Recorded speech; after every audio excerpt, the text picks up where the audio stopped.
ఇప్పుడున్న variety of foods, combination of foods ఒక 10 years back లేవు. Yes. ఫుడ్ ఇండస్ట్రీ గ్రోత్‌లో కాంబినేషన్ ఆఫ్ ఫుడ్స్ కూడా విపరీతంగా పెరిగిపోయినాయి. ఏవేవో కలిపేసుకొని తింటున్నాం. ఒక 10 ఇయర్స్ బ్యాక్ మెనూలో ఇన్ని రకాల ఫుడ్స్ ఉండేవి కాదు. ఏదైనా హోటల్‌కి వెళ్ళినా కూడా. ఎలా చూస్తారు నరేష్ గారు దీన్ని? ఇవన్నీ ఆపలేమండి. ఇవి ఏంటంటే పాపులేషన్ ఎక్స్‌ప్లోజన్ అయింది. దాన్ని ఇప్పుడు ఇప్పుడు మనం అనే ఈ ఇంటర్మిటెంట్ ఫాస్టింగ్ అనేది ఇప్పుడు చాలా పెద్ద వర్డ్ అది.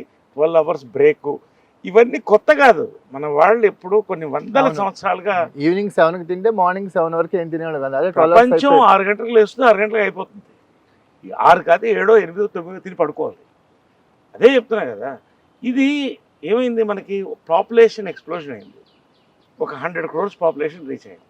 దీన్ని కవర్ చేయడానికి గ్రీన్ రెవల్యూషన్ వచ్చింది. గ్రీన్ రెవల్యూషన్ కంట్రోల్ చేయడానికి పెస్టిసైడ్స్ వచ్చినాయి. ఇవాళ యూ కెన్ చెక్ తల్లి పాల్లో కూడా పెస్టిసైడ్ ఉంది. ఇది అందరికీ తెలిసిందే.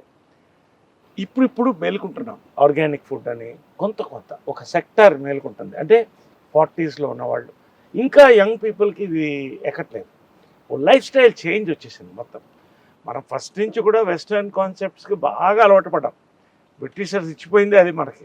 ఇంగ్లీషు, పార్టీకు పార్టీకి సరే ఇవన్నీ నెసెసరీ ఈవిల్స్ అనుకుందాం. బట్ ఎక్కడో అడ్డుగోడ వేయాలిగా. అది చాలామందికి కంట్రోల్ లేకనే ఈ రోజున డయాబెటీస్ పెరిగిపోయింది, హార్ట్ డిసీజెస్ పెరిగిపోయినాయి, హార్ట్ అటాక్స్ పెరిగిపోయినాయి. హార్ట్ అటాక్స్ ఏజ్‌తో సంబంధం లేకుండా చూస్తున్నాం హార్ట్ అటాక్స్.